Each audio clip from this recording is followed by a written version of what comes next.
بسم الله الرحمن الرحيم إن الحمد لله نحمده ونستعينه ونستغفره ونعوذ بالله من شرور أنفسنا ومن سيئات أعمالنا. من يهده الله فلا مضل له ومن يضلل فلا هادي له، وأشهد أن لا إله إلا الله وحده لا شريك له، وأشهد أن محمدا عبده ورسوله وصفيه من خلقه وخليله، أدى الأمانة وبلغ الرسالة وجاهد في الله حق جهاده حتى أتاه اليقين. فاللهم صل وسلم وزد وبارك على نبينا محمد وعلى آله وصحبه أجمعين. يا أيها الذين آمنوا اتقوا الله حق تقاته ولا تموتن إلا وأنتم مسلمون. يا أيها الناس اتقوا ربكم الذي خلقكم من نفس واحدة، وخلق منها زوجها وبث منهما رجالا كثيرا ونساء، واتقوا الله الذي تساءلون به والأرحام إن الله كان عليكم رقيبا. يا أيها الذين آمنوا اتقوا الله وقولوا قولا سديدا يصلح لكم أعمالكم ويغفر لكم ذنوبكم، ومن يطع الله ورسوله فقد فاز فوزا عظيما. أما بعد، فإن أصدق الحديث كتاب الله، وخير الهدي هدي محمد صلى الله عليه وسلم، وشر الأمور محدثاتها، وكل محدثة بدعة، وكل بدعة ضلالة. أيها الإخوة الكرام، فلقاؤنا اليوم إن شاء الله تعالى a pour objectif, donc la rencontre d'aujourd'hui a pour objectif de traiter du livre de l'imam Ibn Qudama al-Muwaffaq rahimahullah ta'ala, Ibn Qudama al-Maqdisi, Rawdat al-Nadir. فلقاؤنا اليوم إن شاء الله تعالى سنتحدث فيه عن كتاب الإمام ابن قدامة المقدسي رحمه الله، روضة الناظر وجنة المناظر. Donc après avoir parlé dans le cours précédent de Al-Faqih wa Al-Mutafaqih de Al-Khatib Al-Baghdadi rahimahullah ta'ala, et le cours qui l'a précédé encore de Al-Risala de l'imam Shafi'i, nous allons traiter aujourd'hui, Inch'Allah ta'ala, de Rawdatun Nadir d'Ibn Qudama rahimahullah ta'ala.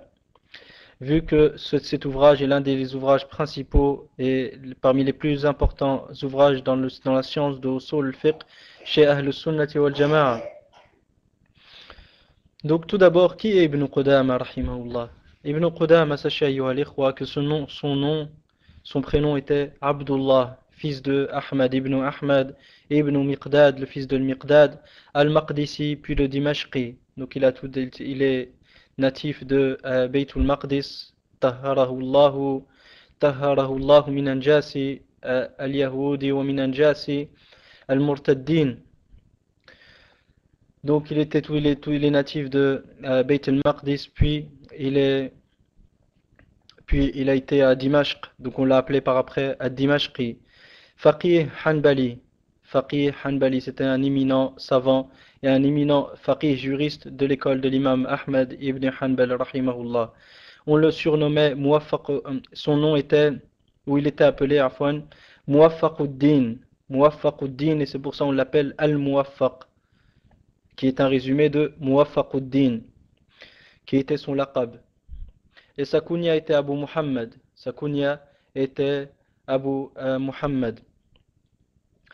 Il était un imam et un maître dans le fiqh et dans la science du hadith et dans le hadith. Il composa parmi les ouvrages qu'il a composés, on a Al-Mughni, et de même Al-Kafi, et il a aussi écrit Al-Umda dans le fiqh. Donc il a composé Al-Mughni, Al-Kafi et Al-Umda, tous trois dans le fiqh.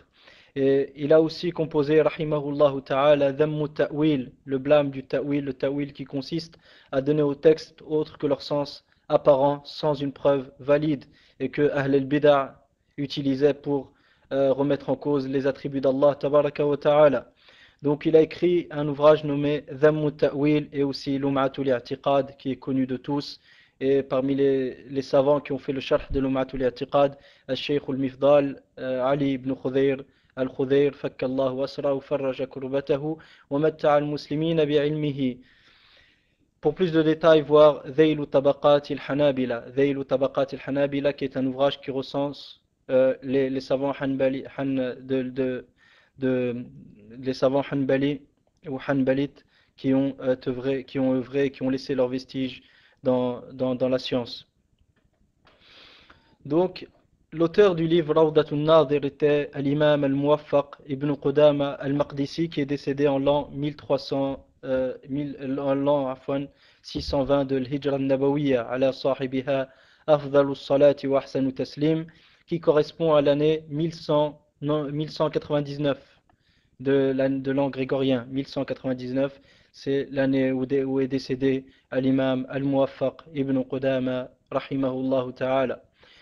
Dans ce livre qui est Rawdatun Nadir, Ibn Qudama a suivi l'imam al-Ghazali, Abu Hamid rahimahullah ta'ala, dans son œuvre Al-Mustasfa, dont on a parlé auparavant, et quiconque souhaite de plus amples détails qu'il revienne au cours précédent. Et sur le blog, il y a l'index du contenu du cours, donc il pourra retrouver le moment où on a parlé de Al-Mustasfa de l'imam Abu Hamid al-Ghazali rahimahullah.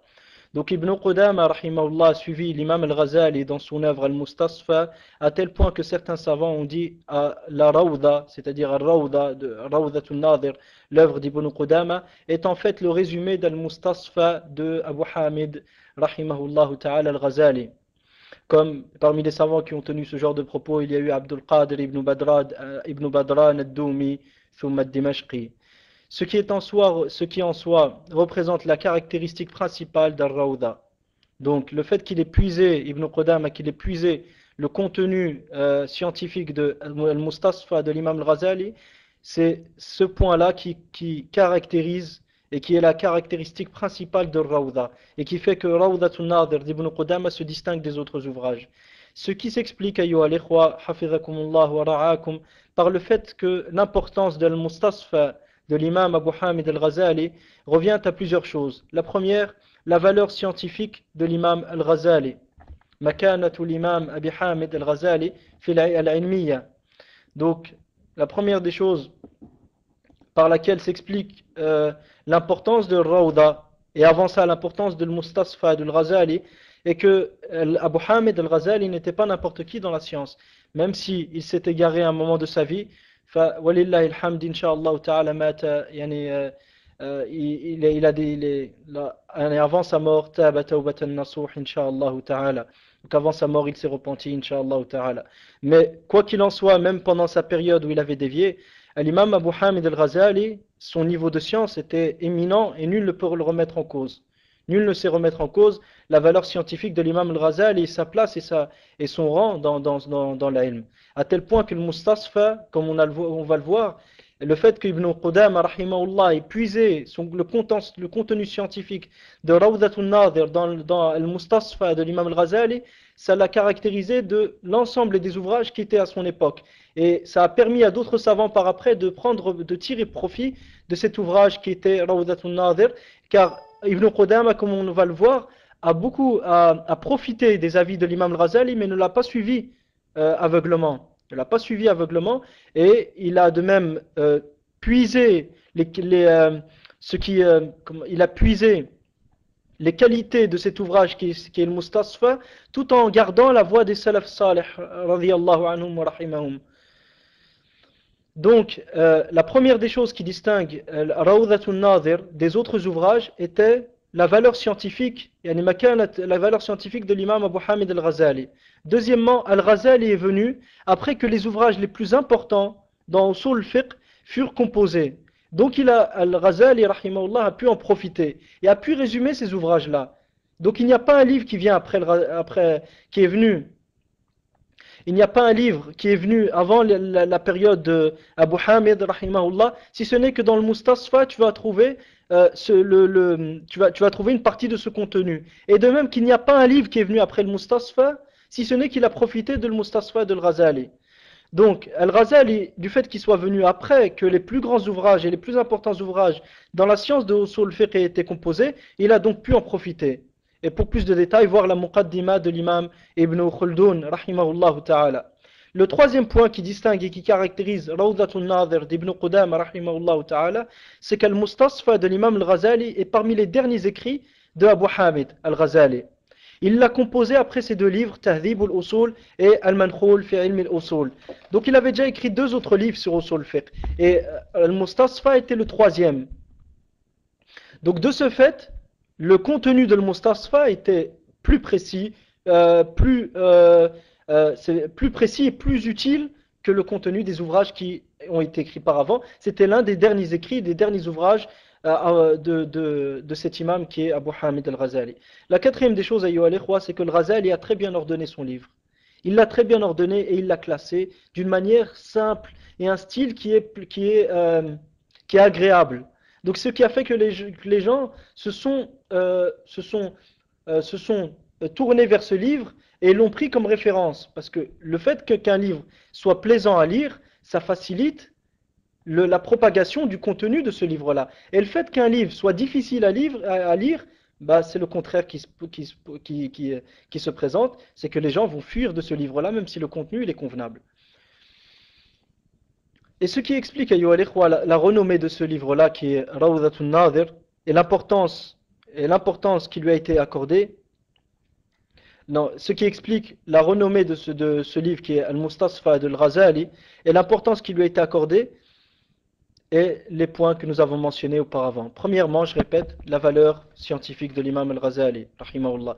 Deuxièmement, al-Ghazali est venu après que les plus grands ouvrages de Usul al-Fiqh ont été écrits, donc il en a profité. Troisièmement, Al-Mustasfa de al-Ghazali a été composé après deux autres livres que Abu Hamid avait composés. Et quatrièmement, al-Ghazali a très bien ordonné son livre. Donc ce qui explique l'importance et la renommée de ce livre-là. Et bien plus, ayyuha al-ikhwa, ce livre représente une étape plus qu'importante dans cette science selon la voie des mutakallimin qui ont parfait leur école par cet ouvrage-là. Donc cet ouvrage-là qui est le Mustasfa, on a déjà parlé de l'école des mutakallimin. Pour plus de détails, revoir les cours précédents et l'index dans les cours précédents, Inch'Allah ta'ala. Donc la voie des mutakallimin s'est vue parachevée et parfaire et complétée par cet ouvrage d'Abu Hamid qui était Al-Mustasfa. Et tous les livres qui précédèrent se sont réunis dans cet ouvrage-là. Tous les livres qui précédèrent dans la science de Usul al-Fiqh se sont réunis dans le Mustasfa de al-Ghazali. De la plus belle des manières et le plus clair et le plus simple des styles. De la plus belle des manières et le plus simple des styles. Tous les ouvrages qui ont précédé le Mustasfa se sont réunis dans cet ouvrage-là. Et les ouvrages qui lui succédèrent en sont soit un résumé, soit puisent leur contenu dans ce livre-là. Et les ouvrages qui succédèrent à Al-Mustasfa de Al-Ghazali sont soit un résumé du contenu de Al-Mustasfa, soit puisent leur contenu dans ce livre-là d'Abu Hamid. Et ajoutons à ça que Al-Mustasfa est donc le pilier des ouvrages de l'Usul sur la voie des mutakallimin et la référence principale, comme nous l'avons cité juste avant. Donc cet ouvrage, il a parfait, et il a complété et parachevé la voie des mutakallimin dans le domaine de Usul al-Fiqh. Il est donc un pilier dans cette école qui est Madrasatul Mutakallimin et dans ce savoir qui est Ilm Usul al-Fiqh. Ibn Qudama rahimahullah maintenant. Lorsqu'on voit la valeur de Al-Mustasfa de Al-Ghazali, on voit clairement qu'Ibn Qudama a bien fait son choix. En se référant à ce livre dans la composition de son ouvrage qui était Rawdatul Nadir. Ajoutons à ça qu'Ibn Qudama n'a pas imité Al-Ghazali dans tous ses avis et dans la totalité de son manhaj. Au contraire, l'imam Ibn Qudama rahimahullah rahmatan wasi'a avait une personnalité indépendante qui apparaissait au grand jour à travers ses écrits et ce qu'il a laissé derrière lui, et en particulier dans Rawdatul Nadir. Donc la personnalité indépendante d'Ibn Qudama apparaît clairement dans son ouvrage Rawdatul Nadir, et il n'était pas un conformiste qui suivait à la lettre tout ce qu'il disait, tout ce qu'avait édicté l'imam Abu Hamid al-Ghazali. Et afin d'éclairer ce point, de bien comprendre que Ibn Qudama rahimahullah n'était pas un conformiste et ne suivait pas aveuglement les avis d'Abu Hamid rahimahullah, nous allons exposer un bref résumé des différences entre les deux livres. Nous allons exposer un bref résumé des différences entre les deux livres, à savoir Al-Mustasfa d'Al-Ghazali d'un côté et de l'autre côté Rawdatul Nadir wa Junnatul Munadir de Ibn Qudama rahimahullah. Premier point, Ibn Qudama rahimahullah ta'ala al-Muwaffaq, à l'instar et sur la même voie qu'Al-Ghazali, a cité en introduction dans son livre donc a cité au début de son livre une introduction basée sur les règles de la logique. Ce qui n'était pas une coutume chez les usuliyin de son Qudama rahimahullah n'est ni un mutakallim ni un didacticien. Donc c'est le terme que j'ai trouvé pour traduire mantiqi, c'est-à-dire qu'il n'était pas un savant des règles de la logique. Il n'était pas spécialisé dans ce qu'on appelle al-mantiq. Donc Ibn Qudama n'était ni un savant, ni un spécialiste des règles de la logique, ni était sur la voie des mutakallimin, et de même qu'à son époque, les savants de usul fiqh qui écrivaient ne mettaient pas en introduction de leurs ouvrages une intro spécialement vouée et exclusivement consacrée aux règles de la logique. Donc de ce fait, après que certains savants hanbalites de cette époque-là, de l'école de l'imam Ahmad ibn Hanbal rahimahullah, aient vu ça, ils l'ont blâmé. Ils ont blâmé Ibn Qudama. Pour quelle raison as-tu fait ça? Pour quelle raison as-tu placé cette introduction mantiqiyya qui ne s'accorde pas à la voie suivie par nos savants, et au contraire, c'est surtout la voie des philosophes. Les philosophes et ceux qui ont été affectés par les ambiguïtés apportées par les philosophes qui utilisent cette manière-là de traiter de usul fiqh. Ibn Qudama rahimahullah, après s'être rendu compte de son erreur, l'a retiré aussitôt, après que le livre se soit propagé. Donc le livre s'était déjà propagé. Ibn Qudama l'a retiré cette introduction, mais le livre s'était déjà fortement propagé. Ce qui explique aujourd'hui à Yohal que dans certains manuscrits du livre, on trouve cette introduction mantiqiyya. Et dans d'autres manuscrits, on ne la trouve pas. Pour quelle raison? Car le livre avait déjà s'était déjà propagé et les gens l'avaient entre leurs mains. Et il y avait déjà cette introduction mantiqiyya basée sur les règles de la logique que Ibn Qudama a retiré après que les gens lui aient fait, les savants de son époque lui aient fait une nasiha. Et vous voyez aussi une autre chose, ayyuha al-ikhwa. Regardez le tawadhu à la modestie d'Ibn Qudama rahimahullah. Il ne s'est pas dit maintenant j'ai écrit le livre, les gens qu'est-ce qu'ils vont dire si je retire cette introduction? Ils vont se dire qu'il ne sait pas ce qu'il dit et que je me suis trompé, donc ils ne vont plus prendre de mon savoir. Il ne sait pas, tout ça c'est des ruses du shaitan. Al-rujou' ila al-haqq fadila. Revenir vers la vérité est un honneur et une fierté qui n'est pas accordé à n'importe qui. Revenir vers la vérité quand la vérité t'apparaît, c'est un honneur que tu ne fais pas à Allah Azza wa Jal. Tu te le fais à toi-même. Allah Azza wa Jal n'a pas besoin de nos actes, il n'a pas besoin de nos efforts. Allah Azza wa Jal est riche et rani, il n'a pas besoin de nous. Mais simplement, lorsque la vérité nous apparaît, il faut qu'on la suive. Et que le shaitan ne vienne pas nous dire, oui, mais maintenant, si tu vas revenir sur la vérité, les gens ne vont plus te faire confiance et ne vont plus croire en ce que tu dis. Au contraire. Au contraire, lorsque tu vois que quelqu'un, lorsque la vérité lui apparaît, il abandonne le faux qu'il considérait être vrai juste avant. Cette personne-là, tu vois que Inch'Allah, tu te dis, cette personne, il espère rencontrer Allah Azza wa Jal tout en étant satisfait de lui. Donc c'est quelqu'un, je suis plus à même de l'écouter. Maintenant, je ne vais pas écouter ses avis personnels, mais le contenu, les preuves qui lui ont permis de changer d'avis. Donc il est important, ayyuha al-ikhwa, at-tawadhu wa la modestie, comme disait Aïcha radiyallahu anha, taghfaluna an akbar al-ibadat wa a'zam al-ibadat. قالوا وما هي قالت التواضع. Elle dit, vous êtes insouciants de la plus grande des adorations. Ce qui veut dire de la plus grande des adorations, après les adorations, les autres adorations qui sont principales. Ne faites pas attention à la plus grande des adorations. Nous on dit, quelle est la plus grande de ces adorations-là? Elle a dit, at-tawadhu, la modestie. Et tawadhu, ayyuha al-ikhwa, est un amal qalbi, est une action du cœur. Puis on voit ses effets sur les actes, sur les membres du corps. Mais à la base, la modestie est dans le cœur. Donc il est important que l'on s'attache et que l'on soit assidu à être modeste envers les croyants. Et être modeste dans ce que Allah Azza wa Jalla nous a accordé. De ne pas être orgueilleux. Et de savoir que si Allah ne t'avait pas guidé, tu ne serais rien du tout. Et que si Allah ne t'avait pas fait voir la vérité, tu ne serais rien. Et que le bien que tu fais aujourd'hui, c'est Allah qui te l'a permis. Et s'il n'y avait pas Allah, tu ne pourrais rien. S'il n'y avait pas Allah, tu ne pourrais rien. Tu ne ferais ni salat, tu ne réaliserais ni ton tawhid en premier lieu, ni tu prierais, ni tu jeûnerais, ni tu ferais rien. فلولا الله لولا الله ما صلينا ولا تصدقنا ولا فلولا الله فلولا الله ما صلينا ولا تصدقنا ولا زكينا أو كما قال الصحابة. Il disait s'il n'y avait pas Allah, nous n'aurions pas prié et nous n'aurions de même pas donné de sadaqat et ni nous فلولا الله ما صلينا ولا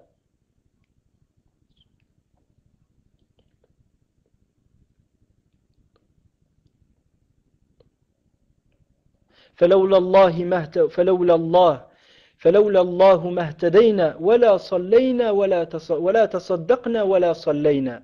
Il disait les Sahaba ridwanullahi alayhim, s'il n'y avait pas Allah, nous n'aurions pas été guidés. De même que nous n'aurions prié ni donné d'aumône. S'il n'y avait pas Allah, nous n'aurions été guidés. De même que nous n'aurions prié ni donné d'aumône. Donc s'il n'y avait pas Allah, nous ne pourrions rien, ayyuha l'ikhwa. S'il n'y avait pas Allah, il n'y aurait pas ces cours. S'il n'y avait pas Allah, on ne pourrait pas écouter, profiter, tirer profit, savoir ce qui est la vérité, savoir ce qui est le faux, mettre en pratique la vérité, délaisser le faux. S'il n'y avait pas Allah, on ne pourrait rien. Comme il dit Allah Azza wa Jal, Kalla innal insana la yatgha ar-ra'ahu istaghna.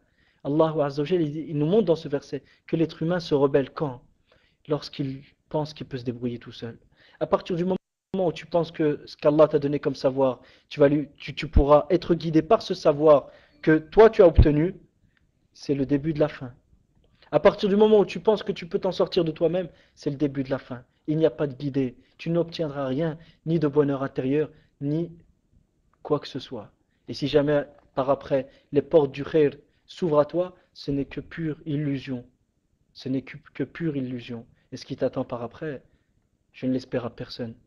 فسأل الله عز وجل يثبت قلوبنا على دينه اللهم يا مثبت القلوب ثبت قلوبنا على دينك اللهم يا ولي الإسلام وأهله مسكنا بالإسلام حتى نلقاك به اللهم يا ولي الإسلام وأهله مسكنا بالإسلام حتى نلقاك به اللهم يا ولي الإسلام وأهله مسكنا بالإسلام حتى نلقاك به.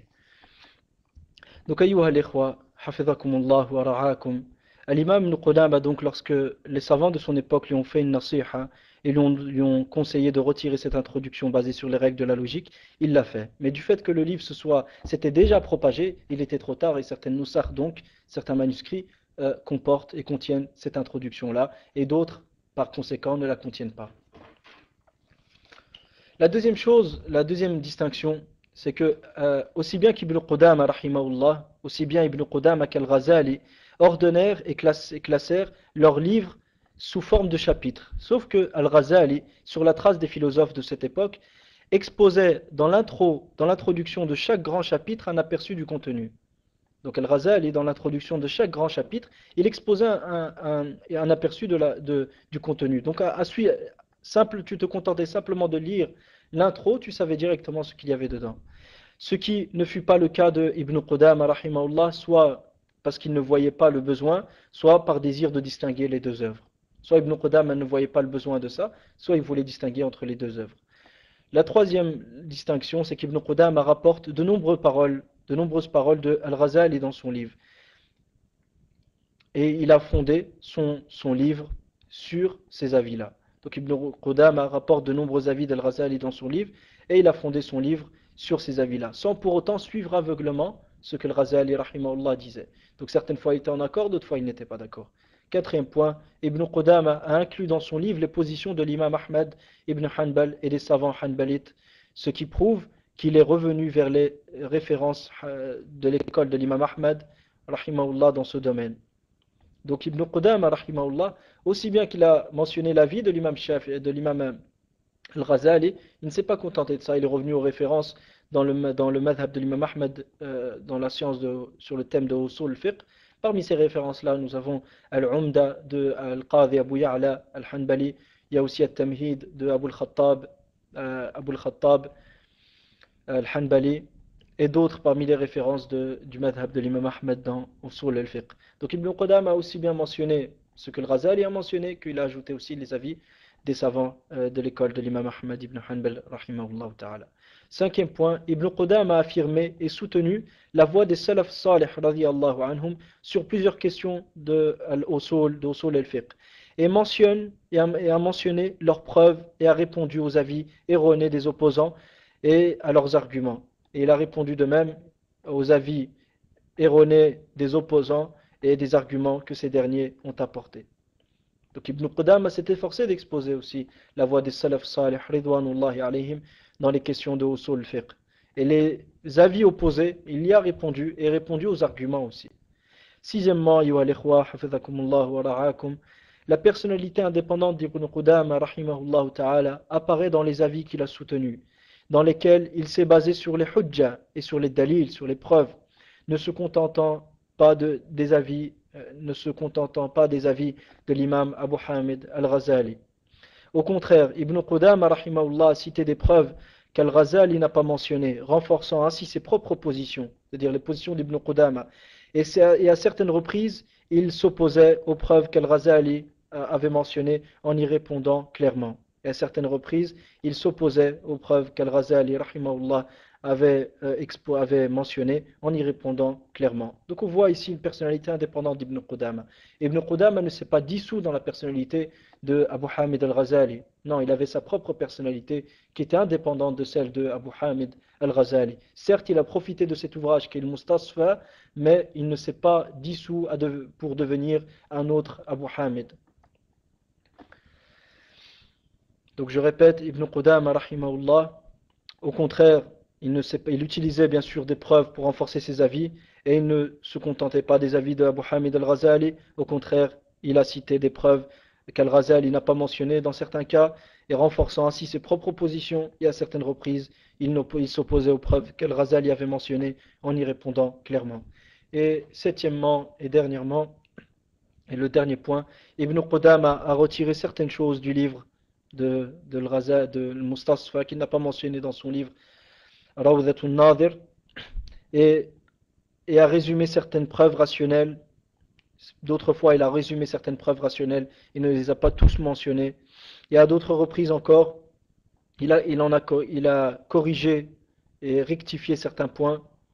Et à d'autres encore, sur d'autres questions, il s'est détourné, et vis-à-vis de d'autres questions, il s'est détourné et n'en a pas traité et ne les a pas mentionnées dans son livre. Donc Ibn Qudama avait sa personnalité qui était indépendante et il a certes profité du livre, mais ne l'a pas recopié pour mettre simplement un nouveau titre. En résumé, ayyuha al-ikhwa, hafidhakumullah wa ra'akum wa baraka fi sa'yikum. Ibn Qudama a filtré le livre d'Al-Ghazali al-Mustasfa dans son ouvrage Ar-Rawda, Rawdatun Nadir. Rawdatun Nadir, donc, en résumé, est plus court, plus utile et plus facile à manier qu'Al-Mustasfa de Al-Ghazali. Ibn Rawdatun Nadir est donc plus court, plus utile et plus facile à manier qu'Al-Mustasfa de Al-Ghazali, rahimahumullah, jami'an. Donc il est une chose à retenir, c'est que vu la grandeur de cet ouvrage qui est le Mustasfa de Al-Ghazali, et vu que Ibn Qudama a profité de cet ouvrage-là, et que Rawda est plus courte, plus utile et plus facile à manier que le Mustasfa, donc celui qui souhaite profiter du contenu de le Mustasfa de Al-Ghazali, qu'il retourne à Rawdatun Nadir d'Ibn Qudama al-Maqdisi, rahimahullah ta'ala. Maintenant, ayyuha al-ikhwa, après avoir vu ce point-là qui était les caractéristiques du livre, nous allons voir les effets de ce livre-là. Et est-ce que c'est-à-dire après que le Muwaffaq Ibn Qudama rahimahullah les composés, est-ce que les gens par après, est-ce que les savants est-ce qu'ils se sont intéressés à ce livre? Parmi ceux ayyuha al-ikhwa qui profitèrent de ce livre, nous avons l'imam Safiyuddin Abdul Mu'min al-Baghdadi al-Hanbali dans son livre Qawa'id al-Usul wa Ma'aqid al-Fusul.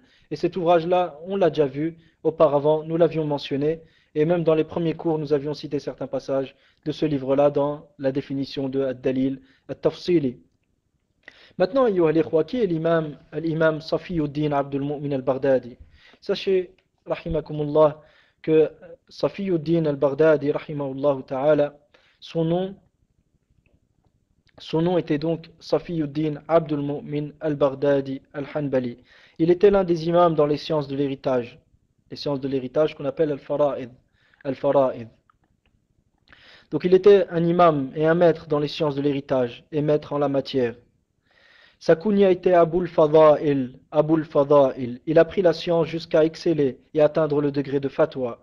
Il s'est préoccupé du savoir, du ilm, lisant, dans la recherche et l'enseignement.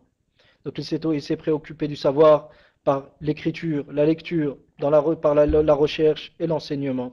Il a composé comme ouvrage Sharh al-Muharrar, de même qu'il a écrit Sharh al-Umda dans Al-Fiqh et Al-Lami' al-Mughith fi ilm al-Mawarith.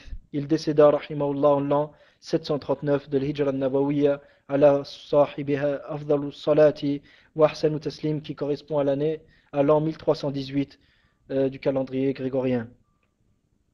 Son ouvrage à cet imam rahimahullah Abdul Mu'min al-Baghdadi, son ouvrage peut être considéré comme un résumé de Rawdatun Nadir, sauf qu'il n'y mentionne pas toutes les preuves, qui n'a pas mentionné toutes les preuves qui ont été exposées dans l'ouvrage d'Ibn Qudama rahimahullah, et sa classification et sa manière d'ordonner le livre est différente de celle de l'imam al-Muwaffaq Ibn Qudama rahimahullah ta'ala.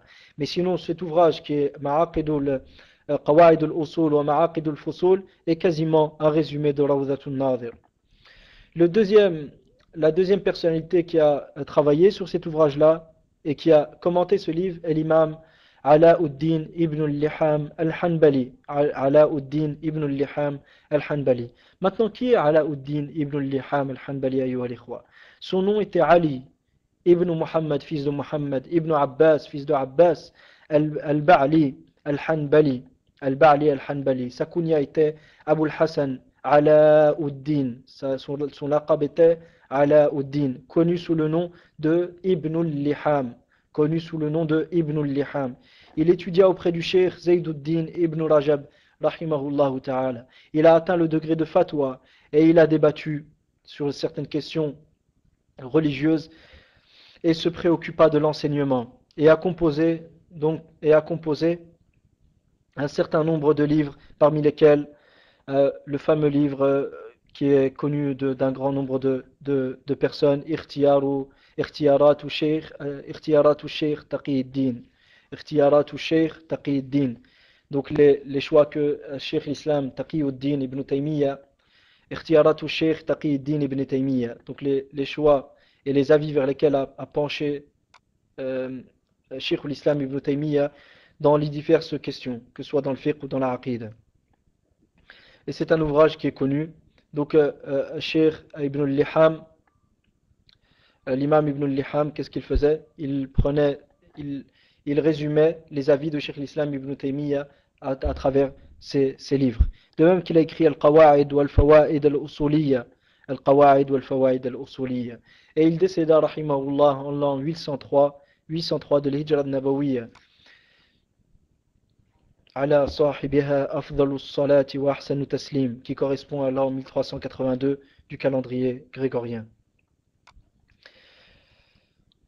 De même que ayyuha al-ikhwa, Rawdatun Nadir fut commenté par Cheikh Ibn Badran ad-Doumi ad-Dimashqi, dont on a parlé auparavant lorsqu'on a traité du livre Al-Madkhal fi fiqh ila fiqh l'imam ila madhhab l'imam Ahmad ibn Hanbal.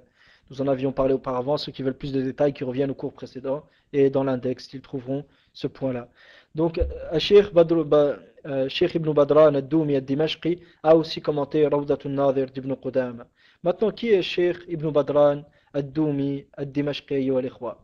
Son nom était Abdul Qadir Ibn Ahmad, fils de Ahmad, Ibn Mustafa, fils de Mustafa, ad-Doumi, puis le Dimashqi, en affiliation à Dimashq, Damas. Hanbali de Madhhab. Il composa un certain nombre d'ouvrages utiles tels que Sharh al-Umda et donc al-Umda dans le fiqh de l'imam Ahmad ibn Hanbal, et Sharh al-Kawkab al-Munir, Sharh al-Kawkab al-Munir, non, afwan, Sharh al-Nawniya d'Ibn al-Qayyim, Sharh al-Nawniya d'Ibn al-Qayyim, qui est une poésie, un poème que l'imam Ibn al-Qayyim a écrit dans la Aqidah. De même qu'il a écrit Al-Madkhal fi usul madhhab ila madhhab al-imam Ahmad ibn Hanbal, qui est une introduction dans l'école de l'imam Ahmad ibn Hanbal, et pour ceux qui veulent plus de détails, qui reviennent au cours précédent. Il décéda, rahimahullah, en l'an 1346 de l'Hijra, qui correspond à l'année 1925 du calendrier grégorien. 1925 du calendrier grégorien, farahimahullah, rahmatan wasi'a, wa askanahu fasiha jannatih. Donc cet ouvrage que l'imam Ibn Badran, rahimahullah, dans lequel il a commenté Rawdatun Nadir d'Ibn Qudama, se nomme Nuzhatul Khatir al-Atir. Nuzhatul Khatir al-Atir. Et parmi ceux aussi, ayyuha al-ikhwa, qui ont commenté le livre de Ibn Qudama, il y eut Al-Sheikh Muhammad Al-Amin Al-Shanqiti, rahimahullah ta'ala, wa askanahu fasiha jannatih, qu'il a nommé Mudhakkiratu Usul al-Fiqh, qu'il a nommé Mudhakkiratu Usul al-Fiqh. Maintenant, ayyuha al-ikhwa, Al-Sheikh Muhammad Al-Amin Al-Shanqiti, qui est-il? Quel est son nom? Il se nomme Muhammad Al-Amin, Ibn Muhammad, fils de Muhammad, Al-Mukhtar, Ibn Abd al-Qadir, fils de Abd al-Qadir, Al-Janki, Al-Shanqiti. Il a appris le fiqh maliki en Mauritanie, ainsi que les autres matières. Puis il quitta son pays, Al-Shanqit, la Mauritanie, pour s'installer au pays des deux lieux saints. Tahharahullahu min anjas ahli ridda. Tahharahullahu min anjas ahli ridda wa min anjas salibiyin. Donc, puis il quitta son pays pour s'installer au pays des deux lieux saints, Bilad al-Haramain, et en particulier à Médine, qui devint sa résidence. Et en particulier à Médine, qui devint sa résidence. Il enseignait à la mosquée de Médine, rahimahullahu ta'ala. Il était l'un des plus grands savants de son époque, aussi bien dans le fiqh que dans usul al-fiqh, que dans la langue arabe. Il composa, rahimahullahu ta'ala, entre autres, Adwa ul-Bayan fi idah al-Qur'an bil-Qur'an. Adwa ul-Bayan fi idah al-Qur'an bil-Qur'an. Donc c'était un livre de ahkam dans lequel il expose et il fait l'explication des versets qui ont un lien avec les statuts légaux, les ahkam shar'iyya, qui sont un certain nombre, ces versets. Et il explique le Coran par le Coran. Il explique le Coran par le Coran. Donc Adwa ul-Bayan fi idah al-Qur'an bil-Qur'an. Et de même qu'il a écrit Daf'u l'ittirab an ayi al-Qur'an, Daf'u l'ittirab an ayi al-Qur'an, dans lequel il expose la manière de réunir entre les textes qui, certaines fois, en apparence, on peut comprendre qu'ils s'opposent.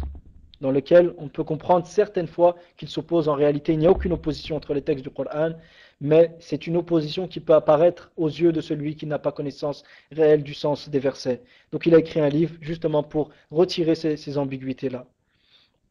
De même qu'il a écrit, rahimahullah, Adab al-Bahthi wal-Munadhara, qui traite du comportement à avoir dans les recherches que l'on mène dans notre vie, dans les sciences, et de même lors des débats et des discussions religieuses et des débats. Il décéda, rahimahullah, en l'an 1393 de l'Hijra al-Nabawiyya ala sahibiha afdalu salati wa ahsanu taslim, qui correspond à l'an 1972 du calendrier grégorien. Wa barakallahu fikum ayyuha al-ikhwa. Cet exposé était un bref exposé dans l'espoir qu'il nous soit profitable en ce bas monde et dans l'au-delà. Wa sallallahu azza wa jal an la yakuna hadha al-ilmu hujjatan alayna bal hujjatan lana ya rabbal alamin.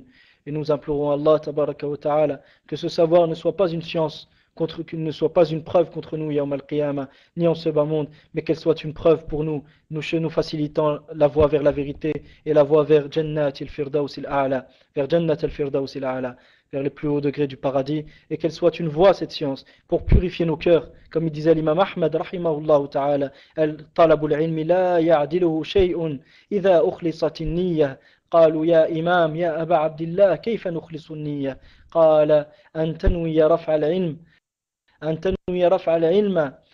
تنوي رفع الجهل عن نفسك وعن الناس. Que l'imam Ahmed rahimahullah disait, l'apprentissage des sciences religieuses, rien ne lui est égal, rien ne lui arrive à la cheville tant que la personne est sincère. Il lui dit, ya imam, comment peut-on être sincère? Il a dit que tu aies l'intention de retirer l'ignorance de toi et aussi bien de ton cœur que du cœur des gens. Car sachez, que si l'ignorance disparaît de nos cœurs,